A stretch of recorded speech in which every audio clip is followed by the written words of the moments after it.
Bendiciones, nuevamente saludo con la paz del Señor. Arrancamos pues esta clase correspondiente a la lección 6. Por la gracia y misericordia del Señor estamos aquí viendo ya nuestro credo de los apóstoles, un legado histórico de nuestros hermanos del pasado, pero más que nada una obra de nuestro Dios Trino que se reservó testimonio, que fue fiel a su promesa también nuestro Señor Jesucristo al decir que las puertas del Hades no prevalecerían contra su iglesia.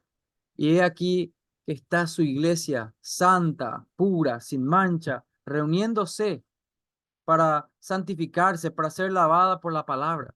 Y eso es lo que queremos estudiar un poco hoy, este credo de los apóstoles que refleja los esenciales de lo que las santas escrituras, siendo inspiradas, inerrantes, infalibles y suficientes para equipar a cada creyente para vivir una vida conforme a la voluntad del Señor, para poder servir mejor a la iglesia y para poder tener una comunión más íntima con su Dios, con su Señor. Bueno, lección 6. Hoy vamos a hablar entonces ya de la salvación, que corresponde a nuestra última parte del credo de los apóstoles. Cuando hablamos de salvación, entonces implica de que hay un problema, implica de que necesitamos un rescate, e implica de que alguien tiene que llevar adelante esa salvación, de que nosotros mismos no podemos salvarnos a nosotros mismos, valga la redundancia. La recepción de las bendiciones que Cristo ha comprado por su muerte expiatoria.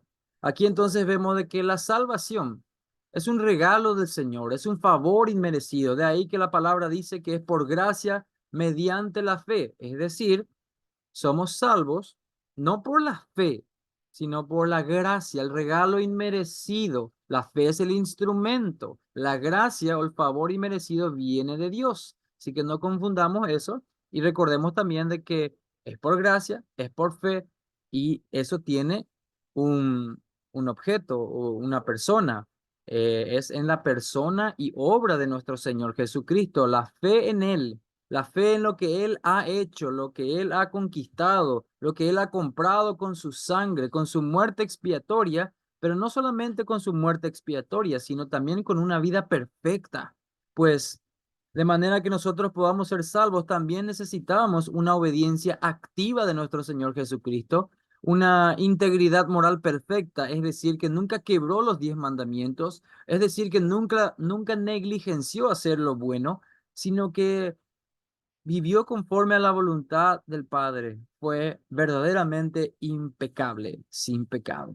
Y esa justicia suya, esa victoria suya de nuestro campeón, Cristo, fue acreditada a nuestra cuenta cuando verdaderamente recibimos el don del arrepentimiento y el don de la fe para venir a formar parte no solamente de un grupo de personas que recibieron el perdón, sino también un grupo de personas que fueron adoptados en su familia para ser moldeados al carácter y la imagen de Cristo. Qué bendición, qué honor, qué privilegio que no merecemos, que no podemos jactarnos de ninguna manera.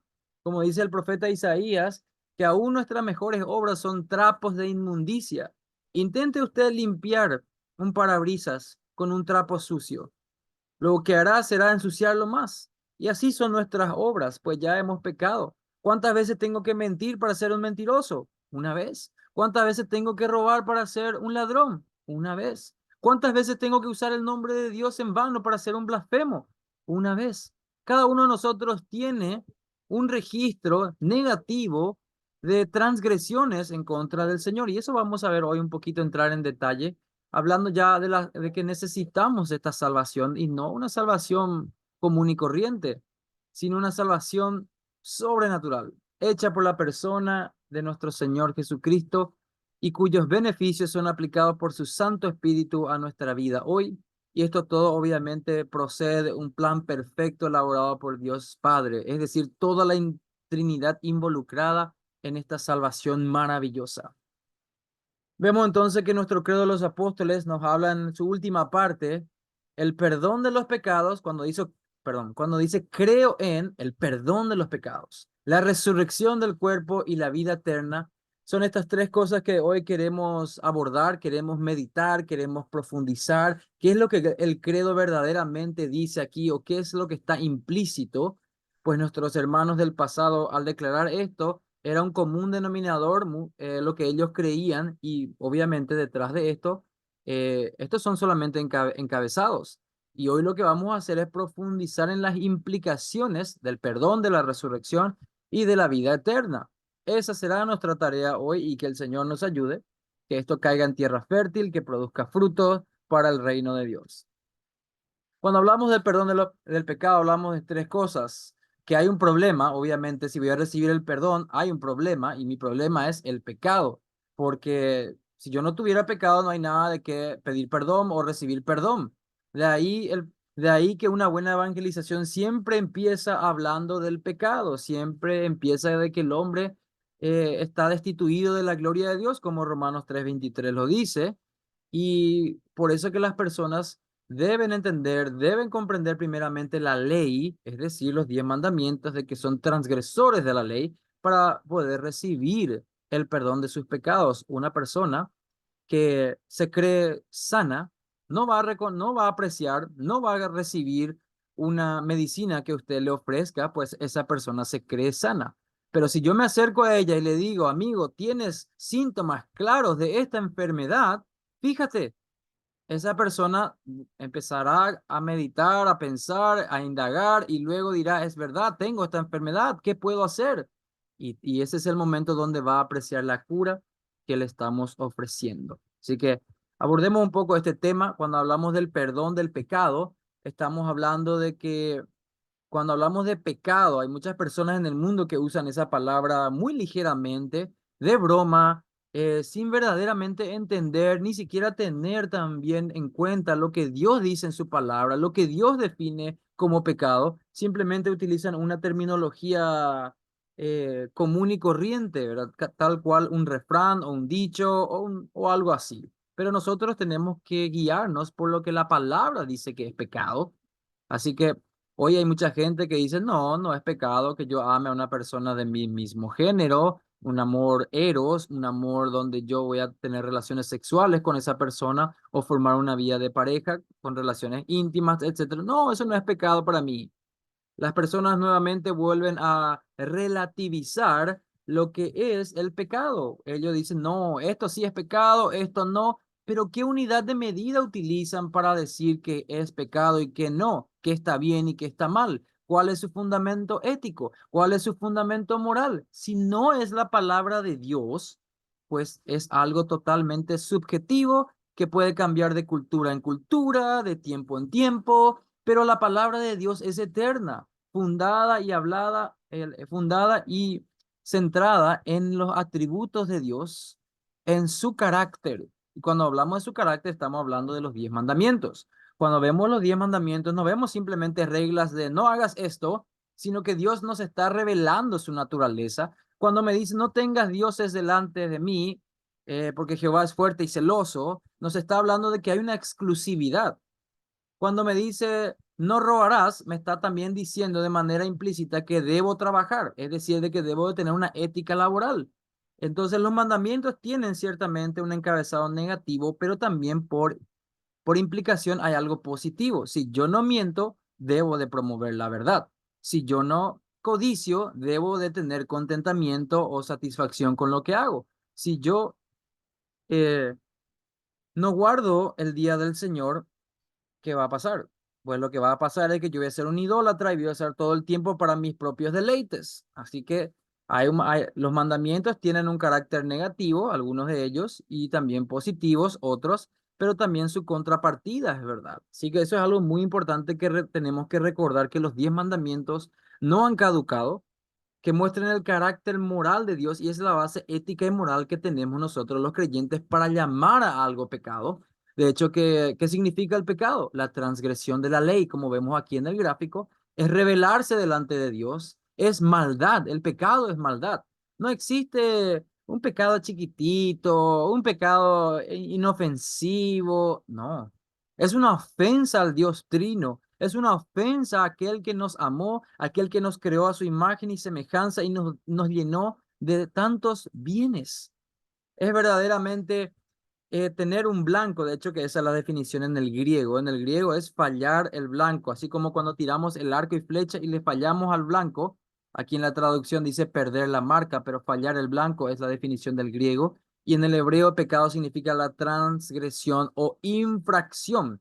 Cuando cruzamos luz roja y nos agarra la policía de tránsito, nos da un ticket, una boleta por infracción. Hemos violado la ley. Es decir, ahí vemos entonces lo que significa verdaderamente es el pecado. ¿Cómo yo puedo saber que una persona es un buen ciudadano? A mí no me interesa su opinión subjetiva, qué piensa de él, de sí mismo, si se considera o no un buen ciudadano. Yo quiero ver el registro de sus impuestos. Yo quiero ver si tiene un, unos antecedentes, un expediente impecable. Si esto no es así, no podemos decir de que un buen ciudadano si evade impuestos, si cruza la luz roja, si está creando siempre problemas en su vecindario, armando alborotos. No, debemos entender de que para poder definir algo como bueno, tiene que haber un estándar, tiene que haber algo que por lo cual debe compararse o contrastarse para saber qué está bien y qué está mal. Para eso también sirven los 10 mandamientos. Cuando yo voy a hablar a una persona, a hacer evangelismo, le digo, hoy el perdón de Dios está disponible para ti. Reconoce tu pecado, confiesa tu pecado. Y si esa persona me dice, ¿qué pecado? Yo no tengo pecado, yo soy una buena persona. Deja de juzgarme. ¿Vos qué te crees por tu religión? No, amigo, no has cumplido con los 10 mandamientos, al igual que yo. Y cuando hemos quebrado la ley de Dios, somos fugitivos. Dios nos da misericordia y hoy, por gracia, todavía tenés tiempo de arrepentirte y venir y confiar en aquel que verdaderamente sí obedeció y pagó tu fianza para que salgas libre. Y este es Jesucristo con su vida preciosa, con ese sacrificio precioso en la cruz.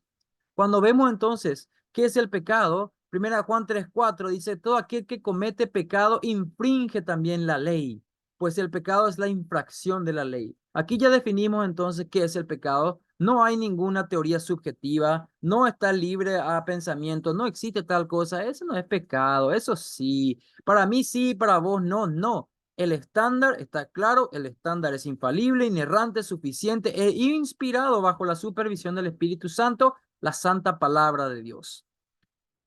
El pecado, como dice nuestro catecismo de Westminster en la pregunta 14, es la falta de conformidad. ¿Con qué?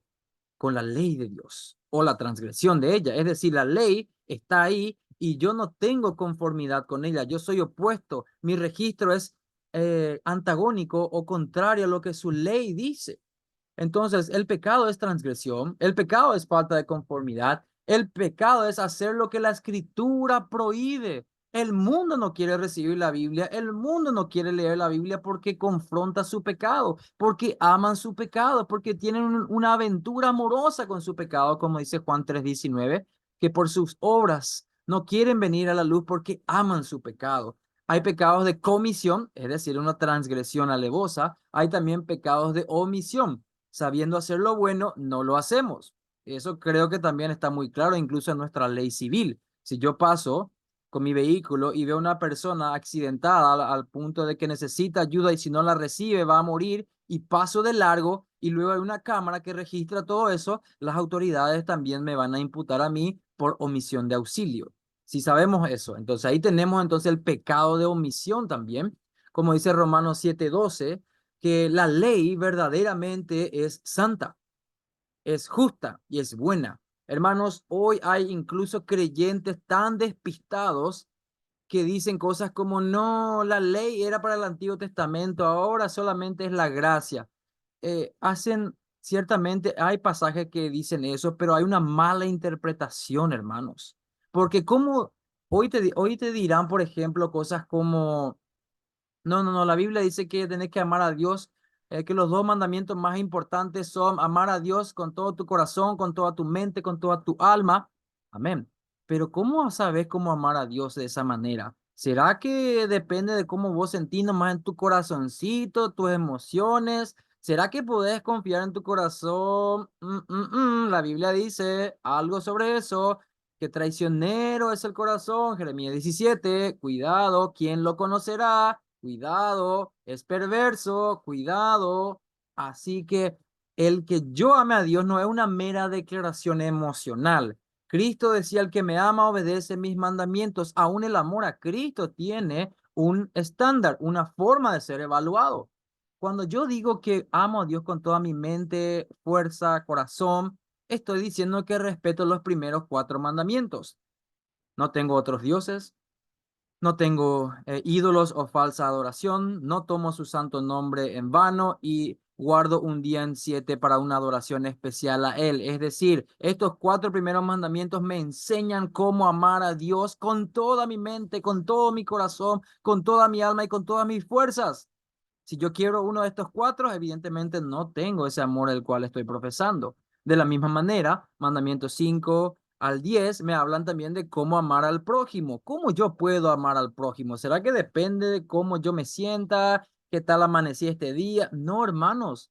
Mi primer prójimo al llegar a este mundo son mis padres. Honrarás a tu padre y a tu madre. Lo que implica es honrar a tus autoridades. No puedo yo decir de que amo a mi prójimo cuando viene el policía y yo soy un alborotador, cuando viene también los militares, cuando viene el policía de tránsito, cuando viene el presidente y soy irreverente. Estoy en una falta de conformidad, es decir, pecado, al mandamiento número 5, no respeto a mis autoridades.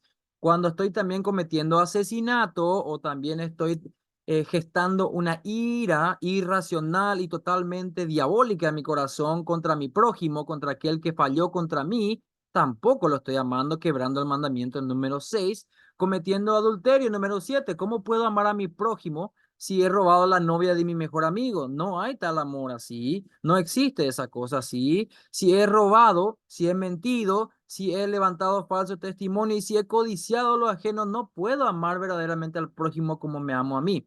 ¿Qué quiero decir con todo esto? Que la ley moral no ha caducado. Así que cuidado con eso, la ley sigue siendo santa, justa y buena. Primera de Juan nos dice que este es el amor a Dios, que guardemos sus mandamientos.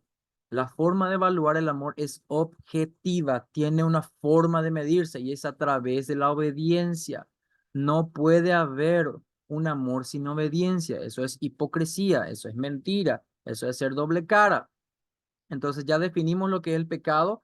¿Dónde empezó el pecado? Bueno, a nosotros que ya tenemos un poco más de Biblia, de recorrido cristiano, sabemos que comenzó en la caída. Adán y Eva fueron puestos como reyes del reino de Dios aquí en la tierra para ser mayordomos y expandir el reino de Dios a través de una mayordomía y multiplicados y sojuzgar la tierra y tener mayordomía sobre la naturaleza, los animales. Es decir, ellos tenían todo para vivir una vida perfecta. No tenían pecado, pero sabemos que el Señor hizo un pacto de obras con ellos porque le dijo, haz esto y vivirás.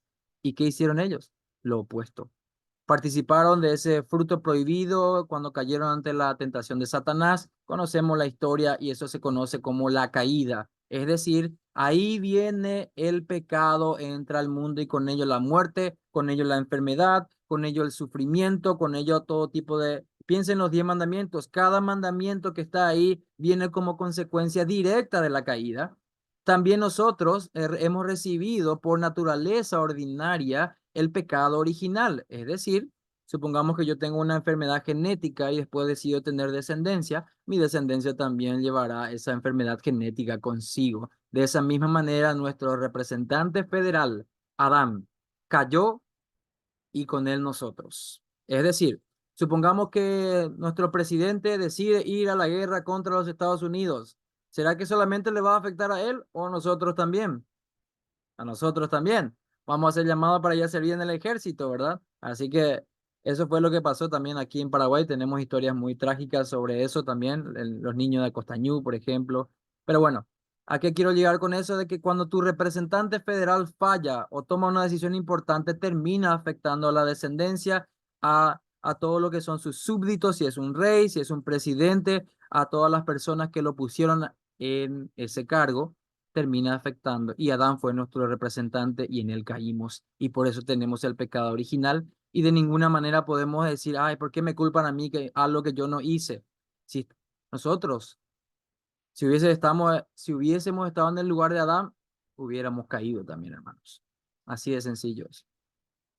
Ese es el origen del pecado. Las consecuencias del pecado. Bueno, sabemos que entró el pecado y no solamente hubo muerte física, sino también muerte espiritual, es decir, de que el hombre fue separado de Dios, la comunión que tuvo con Dios ya no era más. Fueron echados del jardín, ciertamente el Señor proveyó para ellos, obviamente, una propiciación, es decir, mató animales, derramó sangre y les vistió con piel de animales, mostrando lo que vendría a ser luego el sacrificio de Cristo, es decir, cubriendo su pecado con la sangre que representaba la salvación de aquel cordero. Okay. Bueno, muerte espiritual, sabemos que hoy también esto abunda, que una persona no puede en sí misma hoy elegir a Dios. ¿Por qué? Porque está muerto en sus delitos y pecados. ¿Por qué? Porque no ama a Dios y está en un romance con su pecado, está en una aventura en su pecado. No tiene la capacidad para venir a Dios. ¿Por qué? Porque necesita un nuevo corazón. Tiene un corazón perverso, un corazón de piedra, un corazón que ama el pecado y no las cosas santas. Y creo que cada uno de nosotros aquí tiene un testimonio de eso, de cómo antes amábamos el pecado y éramos indiferentes o repudiábamos las cosas santas. Corrupción, de ahí vienen las enfermedades, la muerte, todas las dolencias y muchos otros flagelos que pasan a través de la parte física. Esto viene a través del pecado que entró al mundo. Hay una muerte física, hay un sufrimiento eterno también que ha de venir en aquel día postrero. Ya, obviamente, estos cuerpos resucitados irán a ese sufrimiento eterno. Estas son las consecuencias. Estamos hablando de la consecuencia del pecado. Aquel que se deleita en sus pecados y muere en sus pecados sin arrepentirse y venir a Cristo para vida eterna, terminará aquí, en el eterno sufrimiento donde estarán los enemigos de Dios y Dios es soberano. Ahí estará Dios también, en ese lugar físico. Vemos también entonces de que ya en el Antiguo Testamento y parte del Nuevo, que el pecado infectó a toda la humanidad. El pecado entró por un hombre, Adán, y por él la muerte y nos vino a todos nosotros. Por la desobediencia de un hombre, todos fuimos constituidos pecadores. Así que no puedo zafar de que soy un pecador porque hago a Dios mentiroso. Eso es lo que respecta al problema del pecado. Ahora ya sabemos que para poder recibir perdón de pecados, sabemos que implícitamente tiene que haber un problema y ese es el pecado. Ya hablamos del origen, ya hablamos de las consecuencias. Ahora vamos a ver un poco qué es el perdón. Cuando hablamos de perdón, también nos referimos a una gracia divina. Yo no puedo ganarme el perdón de Dios, qué sé yo, dando limosna, portándome bien un lunes, el martes mal y el miércoles bien otra vez. No, es una gracia divina, es un regalo de Dios. Porque aquí dice en Romanos 3, 23 al 24, por cuanto todos pecaron y están destituidos de la gloria de Dios. Hasta ahí vemos que terrible. Destituidos, marginados, echados, como Adán y Eva del jardín, así. Arrojados al lago de fuego, así. Pero por gracia divina recibimos perdón siendo justificados. Justificados es una palabra que significa de que hemos recibido el perdón judicial, jurídico del Señor en su corte, como Él como juez del universo. Hemos sido perdonados y no de una manera corrupta como pagando una coima o que él solamente miró hacia un lado y no dejó pasar, como a veces hacen algunos, no, sino de que alguien más pagó, porque la paga del pecado es la muerte, dice Romanos 6:23. Alguien pagó. El alma que pecare, esa morirá, Ezequiel. No hay perdón sin derramamiento de sangre, decía Hebreos 9. Así que alguien pagó. La salvación aquí dice gratuita, pero alguien pagó. Así como cuando se empiezan a donar cosas en la calle, alguien tuvo que trabajar, alguien consiguió esa plata, de algún lado salió, alguien sacrificó, alguien sudó la gota gorda para poder conseguir eso. Y este fue nuestro Cristo precioso. Entonces, cuando hablamos de gracia divina, vemos aquí a toda la Trinidad involucrada, porque gracia significa favor inmerecido, y esto viene de nuestro Dios Trino, de quién más sino de Él. Nuestro Jesús, perdón, hablando ya del Padre, Él nos dio a nuestro Señor Jesucristo. Jesucristo vino enviado por el Padre, como dice Juan 3:16, que de tal manera amó Dios al mundo que ha enviado a su Hijo unigénito. El Padre lo envió. Así es como Él puso a Cristo como propiciación por nuestros pecados, es decir, vino a morir en nuestro lugar, vino a vivir la vida perfecta que no pudimos vivir y así obtener la salvación para luego acreditarla a nuestra cuenta. Y esto vino con un plan perfecto desde el corazón del Padre. Y el Hijo ofreciéndose voluntariamente para venir a traernos este perdón, ¿trajo qué? Trajo la gracia divina del perdón. Vino a mostrarnos la gracia, vino a vivir la vida perfecta, a sacrificarse, a enseñar los valores del reino. Él siendo rey, vino y se hizo, y se humilló y se hizo carne, y caminó entre nosotros y padeció limitaciones por un tiempo.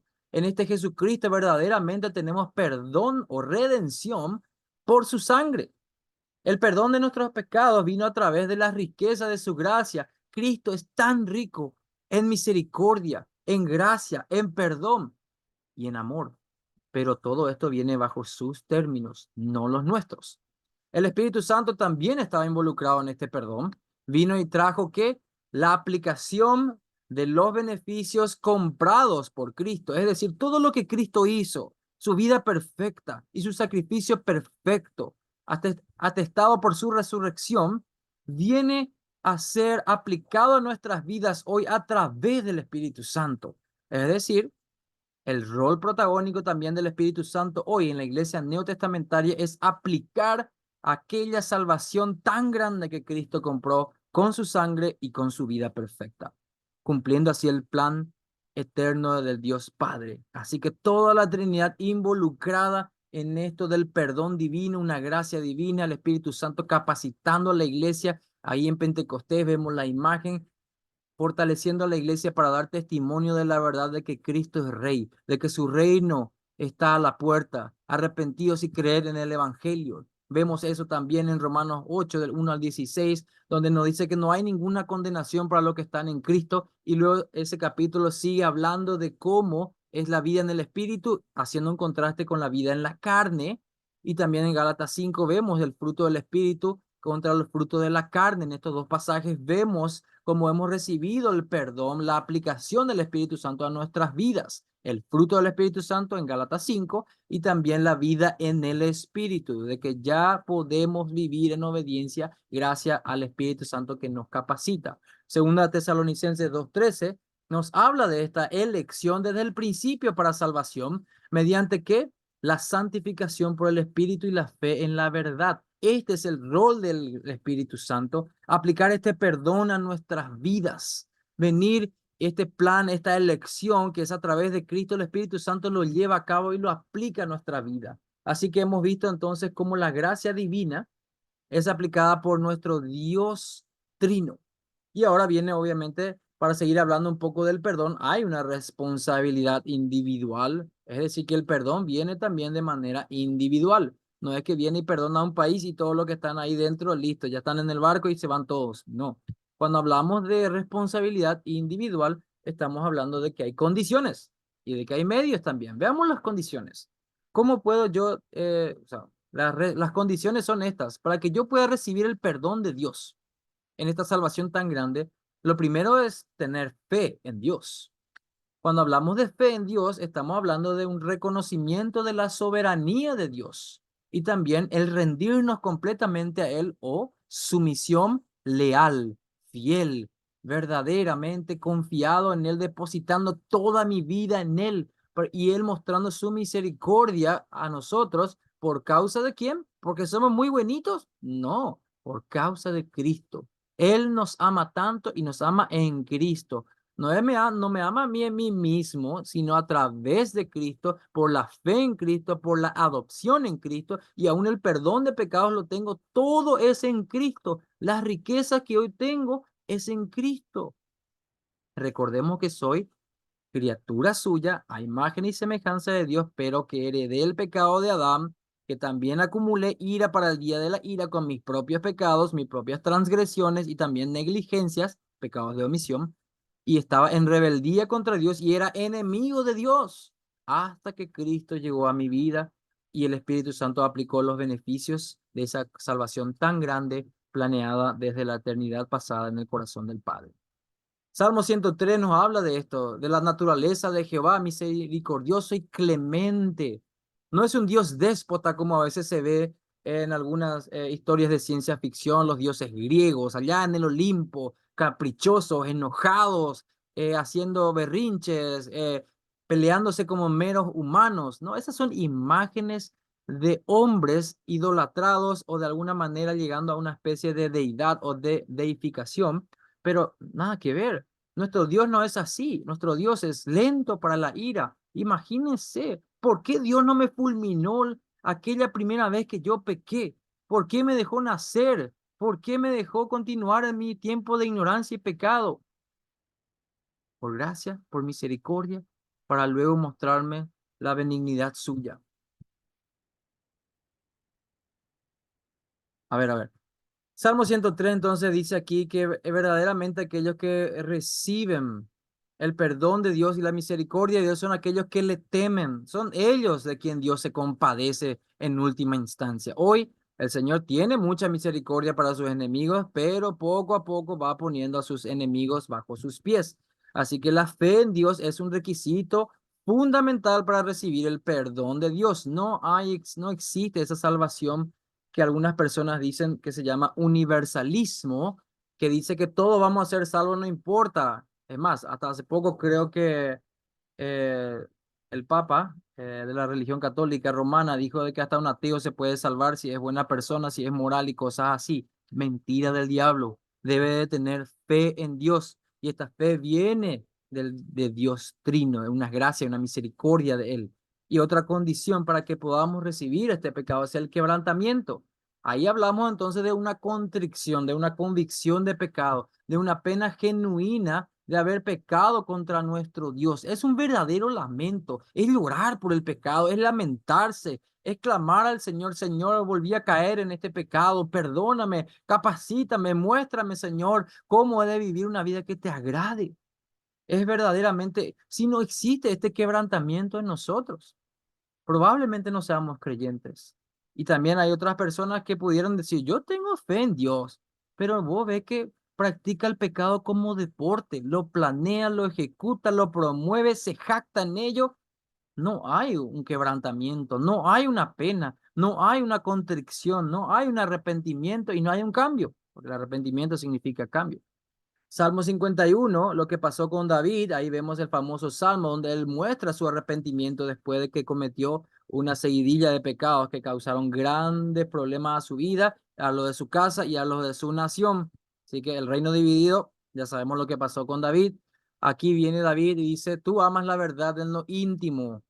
Los sacrificios de Dios son el espíritu quebrantado. Ahí está lo que Dios le agrada, un espíritu quebrantado. No nos llenemos la boca diciendo yo tengo fe en Dios si no hay convicción de pecado en nosotros. Si es que no odiamos el pecado, no lo aborrecemos como aquella cloaca. Así tenemos que tener un repudio total contra el pecado. Debemos alejarnos de él. Ese es el sentimiento natural. La oveja se cae en el lodo y se levanta rápido porque no le gusta, se siente incómoda, pero el chancho se desliza, se pasea, se revuelca en el lodo porque está en su hábitat. No así la oveja del Señor. Esas son las condiciones entonces para que el Señor pone sobre nosotros. Es la fe en Dios y el quebrantamiento. ¿Y cuáles son los medios? Porque ahora ya sabemos que yo necesito esa fe, necesito ese quebrantamiento para poder verdaderamente recibir este perdón. ¿Y cuáles son los medios o los instrumentos que el Señor utiliza para que esa verdadera fe y ese verdadero quebrantamiento llegue a mi vida? Pues bien, aquí vemos entonces que otra vez es gracia.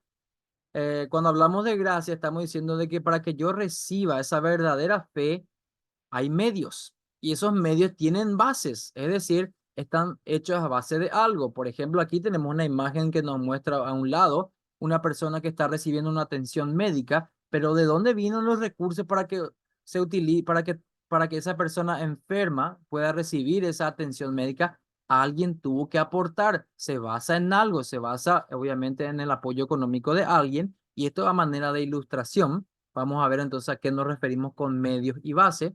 Cuando hablamos de base, no hablamos de fundamento o mérito. Alguien hizo algún mérito, alguien juntó la plata, alguien hizo una apoyada, alguien juntó los medios para poder bendecir a otras personas, armar un hospital, armar un comedor. Alguien hizo algo. Los medios, la herramienta o el mecanismo. Cuando hablamos entonces de medios, ¿cómo recibimos nosotros la fe en Dios y también el quebrantamiento? Hay medios por el cual Dios nos transmite eso. ¿Cuáles son esos medios? Bueno, o primeramente veamos la base. ¿En base a qué es que yo recibo esta fe verdadera en Dios y este quebrantamiento? En los méritos de Cristo. No es que yo soy tan humilde que me quiero quebrantar nomás por mi pecado. No, esto viene en base al mérito de Cristo, a mi unión a Él, porque estoy unido a Él, es que yo puedo sentir este quebrantamiento porque si estoy unido a Él es porque Él me envió su Santo Espíritu y su Santo Espíritu trae este quebrantamiento, trae esta fe verdadera, trae este arrepentimiento y todo es en base a los beneficios de la salvación comprada por Cristo. ¿Cómo recibo esa fe, ese quebrantamiento? ¿Cuál es el instrumento? Bueno, ahí lo tenemos, en los sacramentos, en la lectura de la palabra y también en la oración. ¿A qué nos referimos con esto? Cuando yo recibo fe. Cuando voy, por ejemplo, a participar de la Santa Cena, el Señor me está comunicando a través de esto más fe. Aumenta mi fe, Señor. Recibimos verdadero alimento espiritual que se discierne, perdón, que se digiere con el Espíritu de manera que somos fortalecidos y soy llenado de más fe, más capacidad también para ir y vivir una vida santa como le agrada al Señor.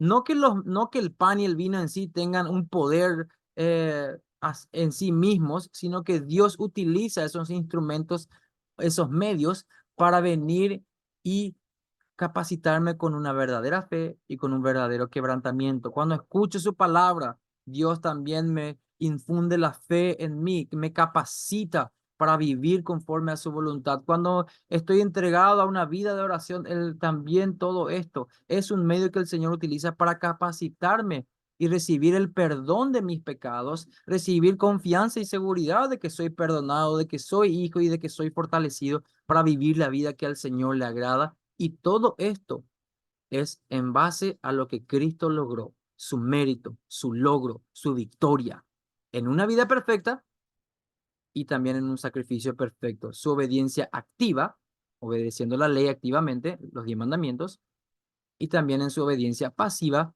dejándose sacrificar a favor nuestro. Entonces, esos son los medios que el Señor utiliza, la oración, como dijimos, y también los sacramentos. Cuando vamos y confesamos nuestros pecados y nos arrepentimos verdaderamente, el Señor utiliza estos medios para que podamos ser fortalecidos, llenados de fe verdadera y hay una contrición genuina que cambia nuestra vida. Cuando vemos en Primera de Juan 1:9 que dice, si confesamos nuestros pecados, ahí viene la confesión de pecados. Dios es fiel y justo para perdonar. ¿De qué estamos hablando en esta parte? Del perdón de los pecados. ¿Cómo viene entonces? A través de medios. ¿En base a qué? En base a los méritos de Cristo.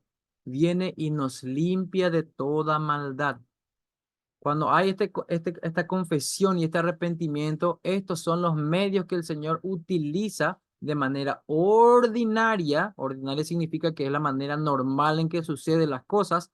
Así es como recibimos. De ahí la importancia de ir a la iglesia, de participar de los sacramentos, de escuchar la palabra de Dios también predicada por su siervo, un ministro del Señor, de tener coinonía con los hermanos o comunión con los hermanos, como aprendimos en la clase pasada. Son medios de gracia ordinarios utilizados por el Señor para que recibamos ¿qué? El perdón de pecados. Hermanos, no existe. Estos son los medios ordinarios. ¿Recuerdan cómo le mostré en la clase anterior ese círculo donde la persona estaba dentro del círculo y de manera ordinaria recibía ahí la salvación dentro de la comunidad visible, la iglesia? Pero obviamente hay raras excepciones fuera de ella, pero los medios ordinarios, comunes y corrientes, normales, frecuentes, son dentro de la comunidad pactual. Por eso vemos que también hay intercesión. Cuando oramos por otras personas, ellos también tienen, ¿no? Cuando oramos por alguien, eso es relevante, eso tiene algo importante. No es que solamente voy a pedirle a Dios para que te sane y no pasa nada, sino que estamos pidiendo a Dios que te aumente la fe, que también te dé una convicción de pecado. Por eso oramos por personas de nuestra familia, de que vengan en arrepentimiento a Cristo, y son los medios ordinarios que el Señor utiliza también, respondiendo a las oraciones de madres por hijos rebeldes apartados del Señor, y así también por toda nuestra familia extendida, para aquellos que somos creyentes. Entonces, cuando hablamos de oración como medio ordinario para recibir el perdón de Dios, estamos hablando de que hay una mediación, estamos pidiendo algo en beneficio de otros, Estamos pidiendo como pedían, por ejemplo, Moisés en el Antiguo Testamento, aquí, por todo el pueblo de Israel, por su pecado. Estamos viendo también como Job hacía incluso sacrificios y oraciones por si sus hijos habían pecado. Vemos también como los apóstoles, también Elías y compañía, todos hacían oraciones intercesoras y eran los medios ordinarios por los cuales el Señor otorgaba perdón de pecados, fe y también el fortalecimiento para vivir una vida santa.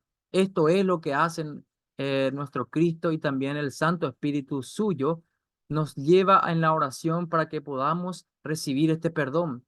Los sacramentos, como ya hablamos también, por ejemplo, el sacramento del bautismo, ahí también vemos nosotros como es un medio ordinario también por el cual el Señor nos confiere verdaderamente un perdón de pecados también. ¿Qué quiere decir eso? De que porque dice el Señor me perdonó, estamos hablando de que son las cosas que el Señor instituyó como medios ordinarios para que recibamos perdón de pecados, convicción de pecados, fortaleza también para venir a la comunidad pactual. El Señor obra cómo y cuándo y de la forma que quiere a través de sus sacramentos. Hechos 22:16. Ahora pues levántate. ¿Por qué te detienes? Levántate y bautízate y lava tus pecados invocando su nombre. El sacramento de la Santa Cena. ¿Qué pasó ahí? Ahí vemos, por ejemplo, donde dice la copa de bendición, ay, perdón, me fui hacia atrás. La copa de bendición que bendecimos no es la comunión de la sangre de Cristo. El pan que partimos no es la comunión del cuerpo de Cristo. Es decir, de que en los sacramentos hay algo más que un mero memorial, que un mero recordatorio.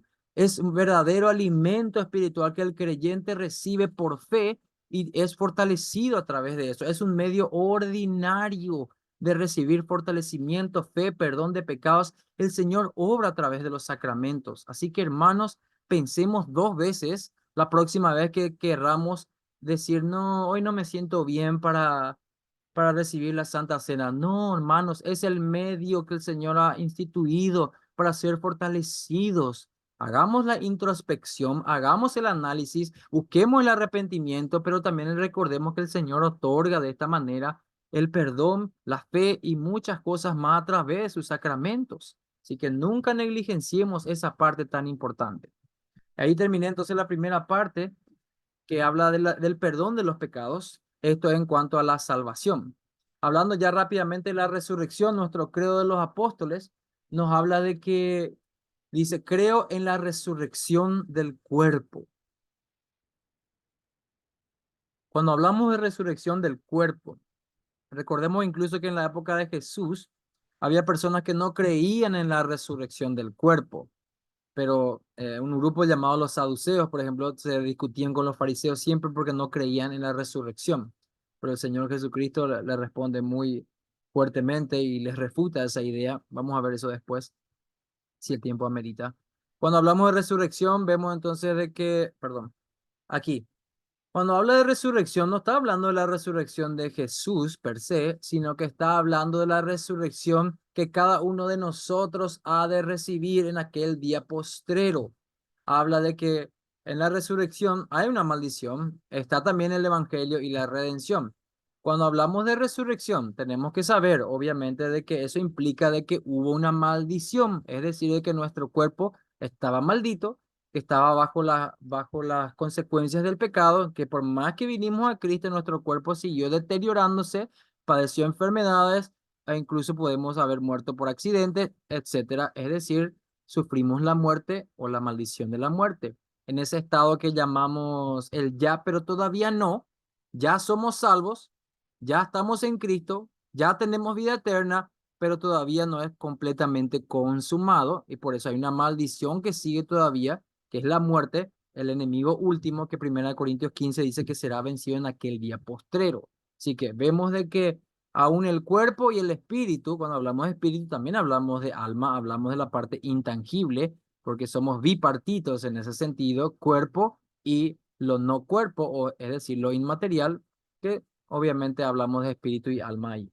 Entonces, esa maldición entró no solamente al cuerpo, morimos, sino también al alma. Eso ya lo entendimos bien y ya lo hablamos hace rato. Génesis 3:19 no, el Señor hablando de esta maldición, decía que volvería a la tierra, le hablaba esto a Adán, y que al polvo volvería Adán y a su generación postrera, de que experimentaría la muerte, la maldición de la muerte. Por eso que estamos hablando de la resurrección.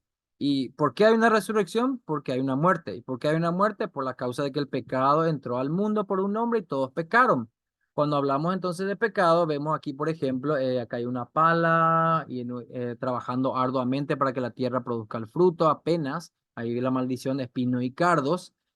También vemos aquí pastilla, que no implica prácticamente que hay enfermedades. Y aquí también vemos una lápida en forma de una cruz que habla de la muerte. Entonces, cuando hablamos de resurrección, por implicancia estamos hablando de que hubo una maldición, de que hubo muerte, de que hay enfermedad, de que hay sufrimiento y trabajo costoso que vino como consecuencia de la caída. Pero también cuando hablamos de la resurrección tenemos que abordar el evangelio. ¿Por qué? Porque el evangelio empieza desde el Antiguo Testamento, no es algo que solamente aparece en el Nuevo. No, esa es una corriente que aparece hace poquito más de 100 años, se llama dispensacionalismo, una corriente interpretativa que dice de que no, que ahora recién vino el evangelio, que en el Antiguo Testamento no había evangelio, no había buenas nuevas. Totalmente equivocado y vamos a ver por qué. En el Antiguo Testamento ya estaba el Evangelio, ya estaban las buenas nuevas. Veamos en Isaías 52, cuando Isaías le dice, vengan y compren, compren leche, compren miel sin dinero, hablando de la gracia, hablando en forma figurada, diciendo de que hay una salvación que no pueden comprar, de que es tan excelente. Ya hay una buena noticia. De hecho, que cuando el Señor llama a Abraham, mucho antes de Abraham, cuando el Señor provee de pieles o de ropa a Adán y Eva, ya le está mostrando el Evangelio, que sus pecados van a ser cubiertos por sangre, por aquel que habría de venir. Génesis 3:15, ya vimos el protoevangelio, es decir, el Evangelio de manera de semilla, cuando le dice que la descendencia o la simiente de la mujer, la descendencia de Eva, terminaría por aplastar a la cabeza de la serpiente. Ahí tenemos entonces, ¿qué es lo que tenemos ahí? Una,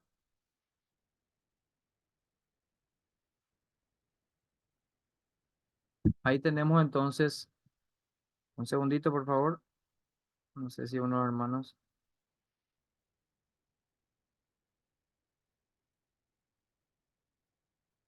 Bueno, cuando vemos el Evangelio en el Antiguo Testamento, hay buenas nuevas. Cuando el Señor le dice a Adán y Eva, de que, de hecho que le estaba hablando a la serpiente, le dice de que va a venir la simiente que ha de vencer a la serpiente. Eso es lo que podemos entonces ver a través de lo que el Señor hizo en su santa palabra. Isaías 52:7, cuán hermosos son los montes, los pies del que trae alegres nuevas, del que anuncia la paz. Esto suena a Romanos 10, Nuevo Testamento. ¿Había buenas nuevas en el Antiguo? Sí había. ¿Había promesa del Evangelio en el Antiguo Testamento? Sí había. Nos habla de que Dios reina, de que va a venir una resurrección. Así que el tema de la resurrección, que es lo que estamos estudiando ahora, viene también con una promesa del Evangelio y esto ya empezó en el Antiguo Testamento. Así que si bien en el Antiguo Testamento esta promesa era bien localizada con Israel, por ejemplo, de que rescataría a Israel, su pueblo escogido, de sus enemigos, ahí vemos una buena noticia, de manera a sombra de lo que habría de venir, como el Señor rescataría a todos los suyos alrededor del mundo. Cuando vemos la buena noticia, también vemos de que la corrupción entró al mundo. Aquí vemos, por ejemplo, la contaminación, vemos también espinos y cardos, vemos también aquí plantaciones quemadas que no producen fruto, pero cuando vemos de que hay una resurrección, no solamente será del cuerpo, sino una tierra nueva que producirá grandes frutos. De que la redención o la resurrección o los beneficios de la resurrección no solamente serán para nosotros, sino para toda la creación de Dios también. Y de esto ya testimonia el Antiguo Testamento. A esto apunta el Nuevo Testamento también. Hay una conexión que está entre el nuevo y el antiguo. No hay una separación tan grande como algunos quieran decirlo. Hebreos 10 nos dice esto de que la ley, hablando ya del Antiguo Testamento, tenía la sombra de los bienes, bondades, evangelio, buenas noticias, venideros. Porque la sangre de los toros y de los machos cabríos no puede quitar los pecados, por lo cual entrando en el mundo dice, sacrificio y ofrenda no quisiste, más me preparaste cuerpo. Estaba aquí el autor de los Hebreos diciendo de que ahora se cumplen todas las promesas que también ya se dijo en el Antiguo Testamento. Ahora es donde llevamos adelante lo que antes se hacía en el Antiguo Testamento a través de las ceremonias, los rituales, los sacrificios, las fiestas. Todo eso apuntaba a lo que vendría en el nuevo, pero no hay una desconexión, hay una continuidad. Tanto así de que en el día postrero sabemos que va a haber un juicio del día final. Cuerpos resucitados, unos irán a la ciudad celestial, patria celestial, y otros al tormento eterno o el infierno, un lugar físico.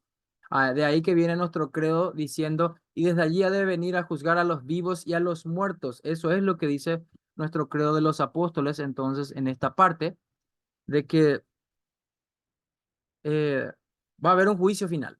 Los vivos y los muertos van a ser enjuiciados y tendrán sus propios destinos. A esto se refiere justamente Daniel cuando dice, hablando ya sobre el futuro, muchos de los que duermen en el polvo de la tierra serán despertados. Ahí vemos entonces la promesa del evangelio, la promesa de la resurrección en el antiguo, Daniel es un libro del Antiguo Testamento, hablando sobre algo de vida eterna. ¿Y qué es la resurrección? Es para vida eterna. No es para resucitar en una especie de zombie con cuerpo deteriorado que va a morir, como algunas películas de terror lo quieren mostrar. No, es un cuerpo glorificado en comunión con el Dios Trino, no para vergüenza, sino para alabanza de la gloria del Señor. Pero sabemos que su enemigo no va a ser así. Para ellos no va a ser así. Entonces, vemos aquí también entonces que incluso la tierra dará a sus muertos, refiriéndose a la resurrección nuevamente, y habrá un castigo para los malos en aquel día postrero. Vemos entonces como el Seol es el lugar donde están todos aquellos que ya partieron, liberará a sus muertos y vendrá el día del juicio final. Ya sabemos de qué lado del Seol están los impíos y de qué lado del Seol están el seno de Abraham, los justos. Bueno, esto en cuanto a lo que respecta al Antiguo Testamento, hablando de la resurrección, de eso estamos hablando. Ya vimos entonces que el Antiguo marca una resurrección desde el Antiguo, así que estos saduceos que se discutían con nuestro Señor Jesucristo estaban equivocados de acá a la luna. La resurrección ya es enseñada en el Antiguo Testamento, pero mucho más explícita en el Nuevo. En muchos pasajes muestra de que Cristo es aquel que resucitó, aquel que trae las primicias de la resurrección.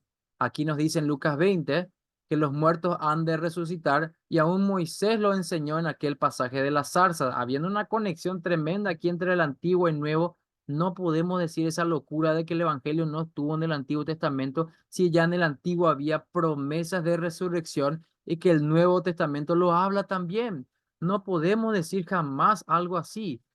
Eh, Aquí dice, pero esto te confieso que según el camino que ellos llaman herejía, así sirvo al Dios de mis padres, aquí hablando Pablo, creyendo todas las cosas en la ley y en los profetas están escritas, teniendo esperanza en Dios, la cual ellos también abrigan de que ha de haber resurrección de los muertos, así de justos como injustos. La resurrección es una promesa maravillosa de la cual habla el Antiguo y el Nuevo Testamento. Es una promesa del Evangelio, de las buenas nuevas para nosotros también. Ahora, obviamente cuando hablamos de resurrección tenemos que primeramente hablar de la resurrección de Jesús.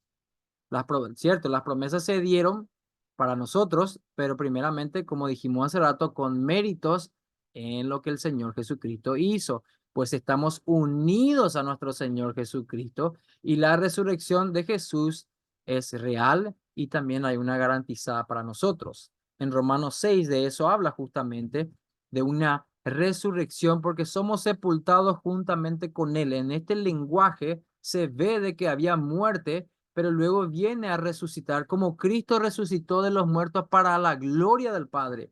Aquí vemos otra vez el Evangelio, la resurrección en el Nuevo Testamento y esa es la resurrección de Cristo. Si Cristo resucitó, tiene la aprobación del Padre. Si Cristo resucitó, es garantizada una resurrección para todos nosotros. De ahí que Él es la primicia de nuestra resurrección, como dice Primera Corintios 15, hablando de que Cristo es nuestra primicia. Y cuando hablamos de primicia, en el Antiguo Testamento se traían los primeros frutos de la cosecha Y esto representaba a toda la cosecha, no se traía toda, se traía solamente los primeros frutos para representar. De esa misma manera, Cristo es la primicia de la resurrección y nosotros también recibiremos esa resurrección en Cristo. Fuera de Él no hay resurrección. Así que hemos visto cómo entonces, al hablar de resurrección, sí o sí hablamos del Evangelio. Al hablar de resurrección, vimos que sí o sí implica de que hubo una maldición, de que hubo muerte y que necesitamos esta resurrección para vida eterna, pues caímos con Adán desde el jardín. Cuando hablamos de resurrección, entonces en esta parte vemos de que hay una redención, es decir, hay una vida presente hoy, hay un estado intermedio cuando vayamos al, si es que morimos antes que Cristo venga, iremos a un lugar intermedio y luego también vemos cómo esto cambia nuestra vida. Cuando hablamos entonces de la vida presente, estamos diciendo de que no vivimos según la carne, sino que vivimos en el espíritu. A esto nos referimos cuando hay la redención o cuando hay salvación en mi vida presente. Significa de que yo ya no vivo en la carne, vivo en el espíritu, vivo en los méritos de Cristo, como dice el versículo 11, en los méritos de aquel que se levantó de entre los muertos. Gracias a la resurrección de Cristo, hoy tengo santificación, hoy tengo vida en el espíritu, hoy puedo vencer el pecado porque Cristo se levantó de los muertos. Por eso que su Santo Espíritu viene y aplica a nuestras vidas. 1 Corintios 6 y Romanos 12 nos dice que fuimos comprados por precio. Y no solamente compró nuestro espíritu, sino nuestro cuerpo también. Ambos son de Dios, no como las religiones paganas que decían solamente que el espíritu es lo bueno, que el espíritu es lo perdurable, que el espíritu es lo eterno y el cuerpo se va a pudrir en la tierra y nunca más se va a levantar de ahí para ser comida de gusanos. No, todo va a ser redimido, el cuerpo también va a ser resucitado, cuerpos perfectos, glorificados, sin enfermedad, sin nada, para la gloria del Señor, sin nada malo, obviamente. Cuando vemos entonces que hay, aquí dice Romanos 12, presentéis vuestros cuerpos en sacrificio vivo, santo, agradable a Dios, que es vuestro culto racional. Lo que hacemos con el cuerpo importa hoy también, porque muestra que tenemos vida eterna, de que hemos sido unidos a Cristo en su resurrección. Esa es la implicancia de la vida presente. Pero ¿qué pasa si partimos antes de que Cristo venga, antes de que su segunda venida se lleve a cabo? ¿Dónde va nuestro cuerpo? ¿Dónde va nuestra alma? Veamos. Esto se conoce como el estado intermedio. Aquí vemos un cuerpo debajo de la tierra y aquí vemos un cuerpo ya ascendiendo, yendo a un lugar que ya sabemos que es el Seol. Entonces, ¿qué dice nuestro catecismo de Westminster? Pregunta 37, una confesión reformada, nos dice cuáles son los beneficios que reciben las personas, los creyentes, mejor dicho, después de la muerte. Las almas de los creyentes son hechas después de la muerte perfectas en santidad. No es que las almas van allá todavía impuras y tienen que pasar por un purgatorio para limpiarse sus pecados. No, van puras, ya van perfectas ya en ese lugar. Pasan inmediatamente a la presencia del Señor a empezar a recibir el anticipo de muchas bendiciones espirituales, no solamente una comunión con Cristo, sino aquellos que están con Cristo ya también. Gloria al Señor. Así que las almas de los creyentes van en perfección ya a la presencia del Señor. ¿Qué pasa con nuestros cuerpos? Bueno, ellos quedan aquí. ¿Siguen unidos a Cristo? Sí, pero mi cuerpo fue cremado, pero mi cuerpo fue enterrado y comieron todos los gusanos. ¿Sigue en unión a Cristo? Sí. ¿Sigue reposando ahí en la? Sí. Y va a ser así hasta el día postrero. Aquel que domina la materia y conoce la materia y la transformación de ella va a volver a poner nuestro cuerpo de una manera no solamente como la tenemos hoy, sino perfecta, inmejorable, impecable. Romanos 8:23. Nosotros mismos que tenemos las primicias del Espíritu, nosotros también gemimos dentro de nosotros mismos. ¿A qué se refiere eso? Nuestra alma. Esperando la adopción, la redención de nuestros cuerpos. ¿Qué significa esto? Que aún las personas cuyos espíritus ya están en la presencia del Señor, ellos anhelan su cuerpo que quedó aquí en la tierra. Anhelan esa unión, piden por esa unión, aguardan por esa unión con su cuerpo. No es que ya fueron allá y son espíritus en un lugar ahí en el cielo entre las nubes y se pasean todos como pequeños espíritus con carcajadas, risitas. No, Anhelan la unión con ese cuerpo glorificado, anhelan la segunda venida de nuestro Cristo. Eso es lo que pasa en el estado intermedio. Eso es lo que recibimos en la resurrección, en la redención. Nueva vida, ¿a qué se refiere esto? Cuando hablamos de nueva vida, estamos hablando de que el creyente, que ya se arrepintió de sus pecados, confió en Cristo, ya experimenta una glorificación inicial. ¿Qué significa esto? Cuando yo digo que vamos de gloria en gloria, no estoy tirando una frase motivacional de una canción, estoy diciendo de que mi cuerpo ya está yendo de gloria, entrando en un estado de glorificación, pero todavía no llega a la plenitud de ella. A eso quiero llegar cuando hablo de glorificación. ¿Dónde está esto? 1 Corintios 15. Así también la resurrección de los muertos se siembra en corrupción, resucitará en incorrupción, es decir, va a venir en un cuerpo perfecto, se siembra en deshonra, cuando yo muero, va en deshonra, ¿por qué? Porque la muerte es deshonra, resucitará en gloria, pero esa resurrección será gloriosa, será maravillosa, será victoriosa en los méritos de Cristo. Se siembra en debilidad, morir por enfermedad, morir por esto, resucitará en poder de un cuerpo perfecto y glorificado, primicia del cual fue nuestro Cristo amado, y resucitará con un cuerpo espiritual. Ahí vemos entonces, así como el cuerpo de Cristo, cuando Él resucitó, ya tenía ese estado de glorificación, un cuerpo perfecto, un cuerpo espiritual. Eso es lo que promete nuestro Señor. Él es la primicia de la resurrección que hemos de recibir. Ahí terminamos la segunda parte, entonces, cuando hablamos de la resurrección. Cuando hablamos entonces de esta salvación, hablamos de vida eterna. ¿Qué dice nuestro credo? Creo en la vida eterna. ¿A qué se refiere con vida eterna? Bueno, cuando hablamos de vida eterna tenemos que hablar de tres aspectos: del tiempo, de la calidad y del lugar. Veamos un poco a qué se refiere vida eterna con tiempo. Juan 5:24. De cierto os digo que el que oye mi palabra y cree al que me envió tiene vida eterna, tiempo presente, tiene, y no volverá a condenación, mas ha pasado de muerte a vida. El verbo tiene, está en el tiempo presente. El que cree en el Señor tiene vida eterna, no tiene vida temporal. No entra en un periodo de prueba a ver si verdaderamente pasa la prueba y califica para la vida eterna. No, el Señor se encarga de esa santificación aquí, pero su salvación está en Cristo desde la eternidad pasada en el corazón del Padre y siendo aplicada hoy a través del Espíritu Santo que le dio el arrepentimiento y la fe genuina y que le santifica cada vez más y más. No tiene vida temporal, tiene vida eterna. Aquel que cree y confía en Cristo y en lo que Él declaró. Por eso vemos que somos personas físicas, pero también espirituales. Es decir, mi cuerpo va a quedar aquí en la tumba, pero mi espíritu sigue. Eso es lo que declara la palabra de Dios, de que somos seres espirituales, de que iremos con el Señor, de que con Él estaremos. Juan 6:40 me dice, y esta es la voluntad del que me ha enviado, decía Cristo, que todo aquel que ve al Hijo y cree en Él tenga vida eterna, y yo le resucitaré en el día postrero. Hablando nuevamente en este capítulo, estamos hablando de qué? De la salvación.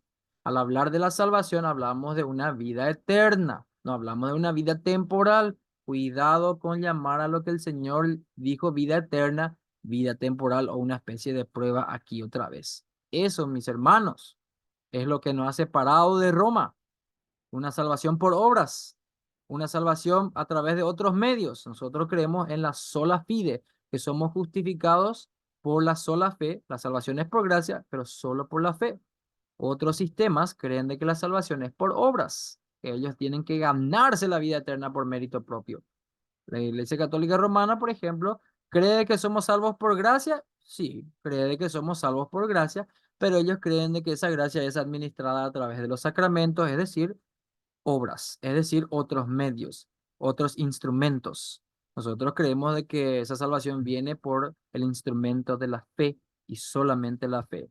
Así que ellos creen que la salvación es por fe más obras, y a obras se refieren a sus sacramentos. Hay una gran diferencia y nosotros no podemos decir verdaderamente de que de esa manera ellos ofrecen vida eterna. ¿Por qué? Porque pueden perder esa vida eterna según ellos. Bueno. Ese es el tiempo entonces a que se refiere la vida eterna. Cuando hablamos de vida eterna, ¿qué tipo de vida es la que hemos de recibir cuando estemos ahí? ¿Cuál será nuestra calidad de vida? Cuando hablamos de calidad de vida, sabemos que los hijos de Dios irán a un lugar donde pasarán hermoso tiempo en la comunión del Señor, en la presencia del Señor, gozando de las promesas ya cumplidas con su amado Cristo, con cuerpos glorificados, recibiendo la corona de la vida también. Pero aquellos que no se han arrepentido de sus pecados y siguieron muertos en Adán, porque estaban muertos en Adán, Adán era su representante y también era el nuestro hasta que vino nuestra cabeza federal, Cristo, ellos sí irán a un lugar de tormento eterno conocido como el infierno. Así que su tiempo, su vida eterna, valga ser la expresión vida eterna, será un tiempo de sufrimiento, de tormento y para nada bueno. Muchas veces se ha hablado del infierno. En el infierno ya no habrá gracia común.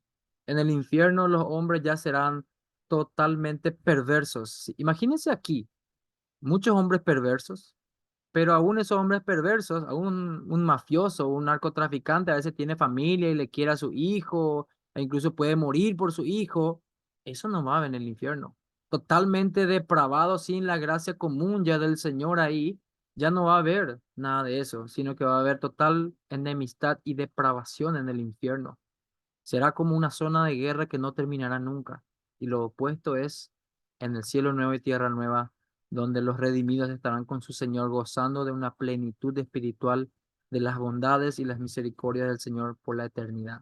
Es un tiempo de calidad diferente en lugares diferentes. Juan 17:3. Y esta es la vida eterna, que te conozcan a ti, el único Dios verdadero, y a Jesucristo a quien has enviado. Jesucristo haciendo su famosa oración sacerdotal, intercediendo primeramente por sus apóstoles, porque ellos recibieron esa comisión, y luego por aquellos que habían de creer en el mensaje de ellos. Ahí estamos nosotros, la fe apostólica. Él decía que esta es la vida eterna.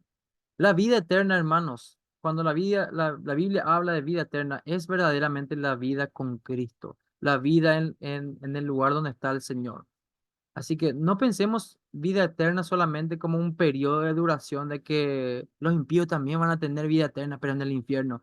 La Biblia no se expresa de esa manera, así que tampoco lo hagamos, porque Cristo dice aquí, esta es la vida eterna, que te conozcan a ti.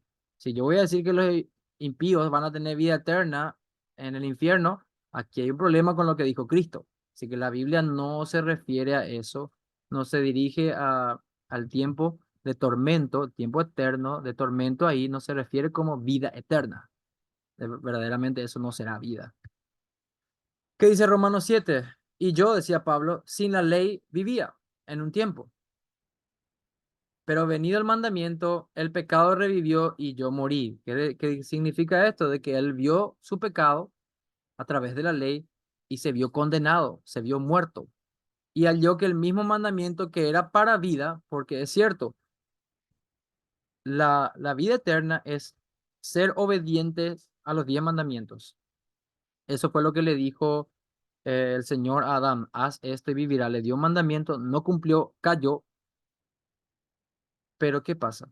Nosotros no podemos.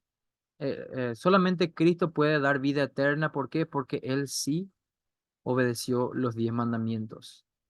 Cristo compró esa salvación a través de su obediencia de los mandamientos y Él puede dar la vida eterna, pero Él la compró y no fue fácil esa obediencia activa a los 10 mandamientos. Él también fue tentado en su cuerpo terrenal, en su ministerio terrenal también fue tentado. Romanos 7, 9 al 11, porque el pecado tomando ocasión por el mandamiento me engañó y por él me mató. El pecado, si bien la ley es justa, es buena y nos muestra nuestro pecado, también, ¿qué hace? Nos ve como infractores, nos ve como transgresores de su ley. Así que cuando hablamos entonces de calidad de vida, estamos hablando de que esta vida eterna, hay un lugar donde iremos con el Señor con almas, un cuerpo espiritual totalmente regenerado, pero hay un lugar donde irán los enemigos de Dios por la eternidad para un tormento. Un hermano que escribió un excelente libro de teología sistemática, es un libro que se estudia en los seminarios, que abarca prácticamente, más adelante cuando lleguemos a ese curso de teología sistemática, vamos a ver de qué se trata, qué es la teología sistemática, cómo organiza las doctrinas de la Biblia. Él dice aquí, la plenitud de esta vida se goza en comunión con Dios.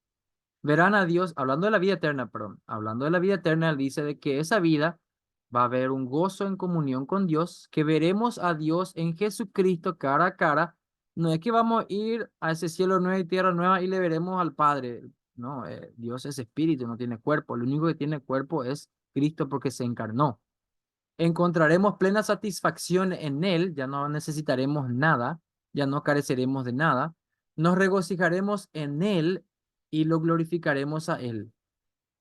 Habrá un intercambio y un reconocimiento social, es decir, nos conoceremos, nos identificaremos ahí, tendremos comunión, sí. El gozo de cada individuo será perfecto y pleno. Qué lindo, qué hermoso, qué expectativa genera ese tiempo que el Señor ha preparado para nosotros. ¿Qué dice Apocalipsis 21, del 3 al 4? Apocalipsis 21, del 3 al 4 dice, yo oí una gran voz del cielo que decía, he aquí el tabernáculo de Dios con los hombres, y él morará con ellos, y ellos serán su pueblo, y Dios mismo estará con ellos como su Dios. Enjugará a Dios toda lágrima de los ojos de ellos, y ya no habrá muerte, ni habrá más llanto, ni clamor, ni dolor, porque las primeras cosas pasaron. Es decir, la vida eterna, la resurrección, la salvación, el perdón de los pecados, todos esos beneficios del cual habla nuestro credo, será algo verdaderamente inefable, que no podremos ni expresar con palabras, como dice 2 Corintios 12. No podremos nosotros, no podemos explicar lo maravilloso que es ese lugar. Sobrepasa toda capacidad de expresión que tenemos aquí, aún con la poesía que podamos expresar, no llegamos ni a rascar, ni a rascar la superficie de lo que es ese lugar que el Señor ha preparado para los suyos. Ese es el tiempo, la calidad de vida que tendremos con el Señor. Ahora, el lugar, ¿dónde tendrá lugar esta vida eterna? Bueno, la palabra lo dice, nuevos cielos y nueva tierra. No es que nosotros vamos a irnos allá en el cielo entre las nubes donde está San Pedro y están todos ahí reunidos en un lugar de las nubes, como dice Hollywood. No, no, no, no, no, no. Cuando decimos, Padre nuestro que estás en los cielos, santificado sea tu nombre, venga, venga, ¿qué? Tu reino. Viene su reino, viene el nuevo cielo, nueva tierra. Aquí es ese lugar. Este lugar será transformado. Aquí es el nuevo cielo, la nueva tierra, pero transformado ya, obviamente. Esta vida eterna será aquí. Así que cuando decimos de este Padre nuestro, estamos hablando de eso, de que venga aquí, aquí en este lugar, que sea transformado. Como vimos hace rato, que va a haber un estado de glorificación donde incluso la naturaleza, la creación será redimida, que hoy está gimiendo. Cuando vemos entonces este cielo nuevo y tierra nueva, vemos que aquí será esa ciudad celestial, las calles de oro y todo eso que vemos en la palabra de Dios, es aquí, amados hermanos. No es allá un lugar en el cielo lejos donde todos vamos a ir. No dejen esas películas de Hollywood. Son entretenimiento, ficción. La palabra nos dice cómo pensar. La palabra establece nuestra esperanza en lo que debemos creer del cielo nuevo y tierra nueva. ¿Qué dice en Apocalipsis 21 otra vez? Aquí nos muestra nuevamente que este cielo nuevo y tierra nueva, también llamada la Santa Ciudad o la Nueva Jerusalén, va a descender ¿de dónde? Del cielo. No es que todos nosotros al final de los siglos vamos a irnos al cielo. El cielo viene. Si morimos antes que Cristo venga, ya vimos que vamos al estado intermedio. Nuestra alma va ahí, nuestro cuerpo queda aquí y luego nuestra alma desciende o viene también en aquel día postrero junto con la nueva Jerusalén, cielo nuevo y tierra nueva. Eso tenemos que entender muy bien. A veces podemos cometer el error cuando fallece alguien y decir una tontería tan grande como mi alma vuelve a ti. El fulano tal murió y ahora vuelve a ti. Mi alma vuelve a ti. ¿De dónde vino? ¿Qué? No, el alma es engendrada en la concepción, hermanos. No es que nosotros creemos lo que los mormones creen de que antes teníamos una vida espiritual, estábamos todos allá en el cielo y que el Señor ahora nos mandó a toda la tierra, pero no nos borró la memoria. Eso creen los mormones. No, el cielo nuevo y tierra nueva desciende, viene. Este es el lugar donde vamos a recibir la salvación, la vida eterna, donde vamos a disfrutar de cuerpos glorificados. Apocalipsis 21 dice, yo hago todas las cosas nuevas. Este lugar que vemos es lo que va a ser transformado. No es que vamos a tomar un vuelo y vamos a irnos a la Nueva Jerusalén, allá en tal parte. No, aquí viene, aquí va a ser transformada. Eso es lo que tenemos que ver. Nosotros no vivimos con una expectativa de escapismo, que queremos escapar de este lugar corrupto y irnos allá en el lugar donde da más gusto. Hermanos, que venga tu reino aquí y transforme todo aquí. Esa es la forma en que nos expresamos, esa es la forma en que hablamos. Así hablaba nuestro hermano Agustina en el año 354, diciendo, para que el mundo renovado y mejorado, mundo renovado y mejorado. No es que el cielo está allá en tal parte y después vamos a recibir el GPS para irnos ahí. No, aquí este mundo va a ser renovado, aquí va a ser mejorado, la creación va a ser redimida y ahí nuestros cuerpos glorificados van a ser acomodados concordemente a los hombres renovados y también mejorados en nuestro cuerpo. No solamente nuestra alma, nuestro espíritu, sino nuestro cuerpo va a ser preparado para vivir en esta nueva tierra, en este cielo nuevo y nueva tierra. Eso es importantísimo conocer. Así que hoy no podemos vivir nosotros como fatalistas, creyendo, qué desastre este lugar, el planeta se va a morir, vamos a destruir todo, vamos ya al cielo, ya quiero que venga Cristo para que nos lleve de este lugar. Hermanos, no. No vivimos esta vida fatalista por más de que vemos que el caos que causa el pecado, la devastación, como la tierra gime, desastres naturales y tantas cosas más. No, hermanos, oremos. Venga tu reino. Ven y restaura esta hermosa creación que tú hiciste, Señor. Que de esto va a pasar a algo perfeccionado, a esto. E incluso cuando vemos estos paisajes maravillosos, tenemos que decir, wow, esto es una obra del Señor en el cielo nuevo y tierra nueva. Esto incluso se irá mejorando, ya será en Full HD, así que en alta definición. Todo va a ser mejorado y perfeccionado. Eso es lo que nosotros tenemos que tener. A eso es lo que vinimos nosotros a estudiar este credo de los apóstoles que nos habló de la salvación. Y cuando hablamos de salvación, vimos el perdón de nuestros pecados, la resurrección y la vida eterna, y llegamos entonces a esta conclusión de que, a ver, en esta conclusión hemos visto el problema del pecado, de que necesitamos perdón de pecados. Ahí está, perdón de pecados.